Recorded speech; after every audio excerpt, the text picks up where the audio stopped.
বিশ্বাস করো, আমি আমি অভিনয় করিনি। আমি কোনদিন অভিনয় করিনি। আমি আমি আমি অভিনয় করতে পারি না। আমি পারি না, আমি পারি না।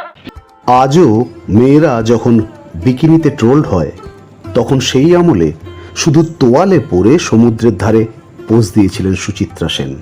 একজন নাছোড়বান্দা পরিচালকের প্রেম প্রস্তাব প্রত্যাখ্যান করেছিলেন তিনি। সেই পরিচালক বলেছিলেন, দেখব রমা কিভাবে হিরোইন হয়। রমা নায়িকা হলে আমার হাতের তালুতে চুল গজাবে। সুচিত্রার পাল্টা জবাবটা এ যুগের মানুষকেও চমকে দিতে পারে।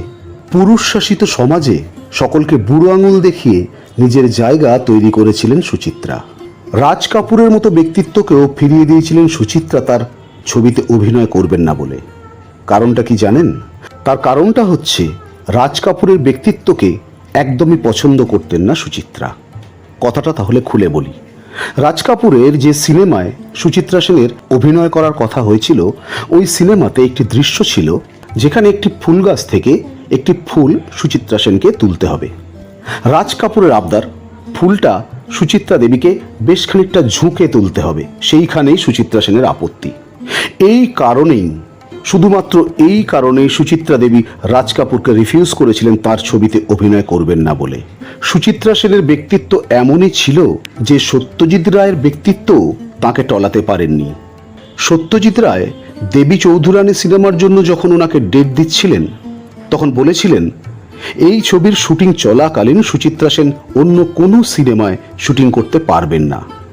এই শর্তে সুচিত্রা সেন রাজি হননি। তার কারণ অনেক ছবির কমিটমেন্ট ছিল তার হাতে। তাই সুচিত্রা সেন সত্যজিৎ রায়ের মতন পরিচালকের কাজও ফিরিয়ে দিয়েছিলেন। ভাবতে পারেন, স্বামী সুখ থেকে বঞ্চিত ছিলেন সুচিত্রা। তাতেও তার অহংকার, গরিমা এবং আত্মসম্মান কখনোই কমেনি। মধুবালার সৌন্দর্য আর মীনা কুমারীর অভিব্যক্তির সংমিশ্রণ ছিলেন সুচিত্রা সেন। 60-70 দশক থেকে এখনকার সময় সুচিত্রা ম্যাজিকে পাগল আপা মোর বাঙালি। সুচিত্রা সেন ছিলেন একজন ভারতীয় অভিনেত্রী। তার জন্মগত নাম রমা দাশগুপ্ত। 1931 সালের 6 এপ্রিল ব্রিটিশ ভারতের পাবনা জেলার সদর পাবনায় সুচিত্রা সেন জন্মগ্রহণ করেন। তার বাবা করুণাময় দাশগুপ্ত খুব খুশি হয়েছিলেন মেয়ে হয়েছে বলে। পাড়া প্রতিবেশী সকলকে মিষ্টিও খাইয়েছিলেন। শখ করে নাম রাখলেন রমা। গায়ের রং একটু চাপা বলে দাদু নাম দিয়েছিলেন কৃষ্ণা। বাড়ির ছোটরা সকলে তাকে ডাকত রাঙাদি বলে। তবে রমা নামটাই সিনেমাতে আসার আগে অবধি বেশি প্রচলিত ছিল। তার বাবা করুণাময় দাশগুপ্ত ছিলেন পাবনা পৌরসভার স্যানিটারি ইন্সপেক্টর ও মা ইন্দিরা দেবী ছিলেন গৃহবধূ। সুচিত্রা সেন ছিলেন পরিবারের পঞ্চম সন্তান ও তৃতীয় কন্যা। পাবনা শহরেই তিনি পড়াশোনা করেছিলেন। তিনি ছিলেন কবি রজনীকান্ত সেনের নাতনি। 1947 সালে ব্রিটিশ শিল্পপতি আদিনাথ সেনের পুত্র দিবানাথ সেনের সঙ্গে সুচিত্রা সেনের বিয়ে হয়। তাদের একমাত্র কন্যা মুনমুন সেনও একজন খ্যাতনামা অভিনেত্রী। 1952 সালে সুচিত্রা সেন বাংলা চলচ্চিত্র জগতের সঙ্গে যুক্ত হন। শেষ কোথায় ছবির মাধ্যমে তার চলচ্চিত্রে যাত্রা শুরু হয়, কিন্তু ছবিটি মুক্তি পায়নি। সুচিত্রা সেনই বাংলা চলচ্চিত্রের প্রথম অভিনেত্রী যিনি আন্তর্জাতিক চলচ্চিত্র উৎসব থেকে পুরস্কৃত হয়েছিলেন। 7 পাখে বাঁধা ছবিতে অনবদ্য অভিনয়ের স্বীকৃতি হিসেবে 1963 সালে মস্কো চলচ্চিত্র উৎসব থেকে সেরা অভিনেত্রীর পুরস্কার পান তিনি। 1955 সালের দেবদাস ছবির জন্য তিনি শ্রেষ্ঠ অভিনেত্রীর পুরস্কার জেতেন, যা ছিল তার প্রথম হিন্দি ছবি। 1953 সালে সুচিত্রা সেন উত্তম কুমারের বিপরীতে 74.5 সিনেমায় অভিনয় করেন। এই ছবি বক্স অফিসে হিট হয়। 1953 সালেই দেবকী কুমার বোসের ছবি ভগবান শ্রীকৃষ্ণ চৈতন্যতে অভিনয় করে সুচিত্রা সেন প্রায় তারা খ্যাতিতে পৌঁছে যান। সুচিত্রা সেন প্রায় 61টি সিনেমায় অভিনয় করেছিলেন। হিন্দি ছবিতে যখন সুচিত্রা অভিনয় করেন, তখন তার মেয়ে মুনমুন জন্মে গেছে। সুচিত্রা দেবীকে যেই দেখেছে সেই এক বাক্যে বলেছে সুচিত্রা সেন অনন্যা। সেই তিনি ৩৫টা বছর অন্তরালে থেকে গেলেন। সুচিত্রা সেন কেন এত রহস্যময়ী, কেন তাকে নিয়ে মানুষের এত কৌতূহল? দিনটি ছিল ১৯৮০-র ২৪শে জুলাই। গোটা শহর জুড়ে ছড়িয়ে পড়েছে বিষণ্ণতার কালো অন্ধকার। যেন শহরের প্রতিটি কোণায় শুধুই হাহাকার। আপামর বাঙালির প্রাণের পুরুষ, বাঙালির স্বপ্নের মহানায়ক, অগ্নিশ্বর সন্ন্যাসী রাজা হঠাৎই পৃথিবীর মায়া ত্যাগ করে চিরতরে বিদায় নিলেন। মহানায়কের মরদেহ যখন গিরিশ মুখার্জি রোডের বাড়িতে আনা হয়, কান্নায় ভেঙে পড়েছিল গোটা পরিবার সহ সমগ্র বাংলার মানুষ।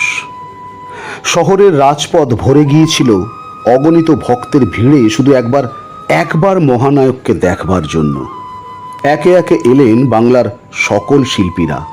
হাতে রজনীগন্ধার মালা নিয়ে গাড়ি থেকে নামলেন সুচিত্রা সেন। চোখ মুখে তার বিষণ্ণতার ছাপ। ততদিনে সুচিত্রা সেন নিজেকে প্রায় অন্তরালে গুটিয়েই নিয়েছিলেন। মহানায়কের মরদেহে মালাটি পরিয়ে দিয়ে আস্তে আস্তে সেখান থেকে চলে গেলেন সুচিত্রা দেবী। বেশ কিছুদিন পর এক সাংবাদিক গেছিলেন সুচিত্রা সেনের বাড়ি একটি ইন্টারভিউ নেওয়ার জন্য তার কাছে। সুচিত্রা দেবী প্রথমে কিছুতেই রাজি হননি। সাংবাদিকের কাতর অনুরোধ শেষ পর্যন্ত রাখলেন মিসেস সেন। সাংবাদিক প্রশ্ন করলেন, সকলে বলছেন যে শ্রীমতী সেন এত নীরব কেন? কিছুক্ষণ চুপ করে থেকে শ্রীমতী সেন বললেন, আমার নীরবতার মধ্যে দিয়ে আপনারা যা বুঝবার বুঝে নিন। এরপর কেমন যেন অন্যমনস্ক হয়ে গেলেন সুচিত্রা সেন। তারপর আস্তে আস্তে বললেন, এই তো কিছুদিন আগে যখন ফিল্ম স্টারদের ক্রিকেট খেলা হলো, উত্তম এসেছিল। আমাকে দেখে একগাল হাসলো, কিন্তু ওকে দেখে ভীষণ ক্লান্ত মনে হচ্ছিল। ওকে দেখে খুব কষ্ট হচ্ছিল আমার। জিজ্ঞাসা করলাম, কেমন আছো? উত্তম হেসে বলল, ভালো। সুচিত্রা সেন বললেন, তোমায় দেখে আমার ভালো লাগছে না, তুমি বাড়ি গিয়ে রেস্ট নাও। উত্তম কুমার বললেন, রমা, আমার দুটো বাসনা আছে। এক, তুমি মাঠে যাবে, আর দুই, আমি যেদিন মরব সেদিন তুমি একবার যাবেই যাবে। সুচিত্রা দেবী বললেন, মাঠে আমি কিছুতেই যাব না। বলতে বলতে কেমন যেন নীরব হয়ে গেলেন শ্রীমতী সেন। তারপর আবার বেশ কিছুক্ষণ চুপ। আবার শুরু করলেন, শনিবার টিভিতে আলো আমার আলো দেখছিলাম। দেখা শেষ করে উত্তমকে ফোন করলাম। দুজনেই দুজনের প্রশংসা করলাম। তারপর আমি জিজ্ঞাসা করলাম, কেমন আছো? উত্তম বলল, খুব ভালো। ঠাট্টা করে বললাম, আমি ছাড়া তুমি ভালো কি করে থাকো? শুনে হেসে ফেলল উত্তম। পরে বললাম, আমি এবার একটা কথা বলি। যেদিন আমি থাকবো না সেদিন তুমি এসে আমার মাথায় হাত বুলিয়ে দিও। উত্তম আবার হেসে উঠল। আমি হেরে গেলাম। হয়তো এটাই ভবিতব্য ছিল। সেদিন যখন ওর নিথর দেহের সামনে বসে ওর মাথায় হাত বুলিয়ে দিচ্ছি, তখন সেই কথাগুলোই বারবার আমার মনে পড়ছিল। কথাটি বলার সঙ্গে সঙ্গে শ্রীমতী সেনের চোখ দুটো জলে ভরে উঠেছিল। বললেন, রজনীগন্ধার ফুল আর একটি মালা নিয়ে আমি ওর কাছে গিয়েছিলাম। মালাটা যখন ওর বুকের কাছে রাখতে যাচ্ছি, আমার কেমন যেন মনে হচ্ছিল ওর বুকে খুব খুব ব্যথা হচ্ছে। এমন সময় গৌরী দেবী করুণ কণ্ঠে আমাকে বললেন, মালাটা তুমি ওর গলায় পরিয়ে দাও। গৌরী দেবীর প্রতি শ্রদ্ধায় আমার মনটা ভরে উঠেছিল। কথাগুলো বলার পর চুপ হয়ে গিয়েছিলেন শ্রীমতী সেন। সাংবাদিক তার শেষ প্রশ্ন করলেন, অভিনেতা হিসাবে উত্তম কুমার সম্পর্কে কিছু বলুন। সুচিত্রা দেবী বললেন, গ্রেট গ্রেট অ্যাক্টর। আজকের মতো ভিডিওটি এখানেই শেষ করলাম। যদি ভিডিওটি আপনাদের ভালো লাগে তাহলে অবশ্যই ভিডিওটিতে একটি লাইক করে আপনার মন্তব্য কমেন্টে জানাবেন। আর যারা এখনও আমার চ্যানেলটি সাবস্ক্রাইব করেননি তারা প্লিজ আমার চ্যানেলটি সাবস্ক্রাইব করে চ্যানেলের পাশে থাকবেন। ভালো থাকবেন।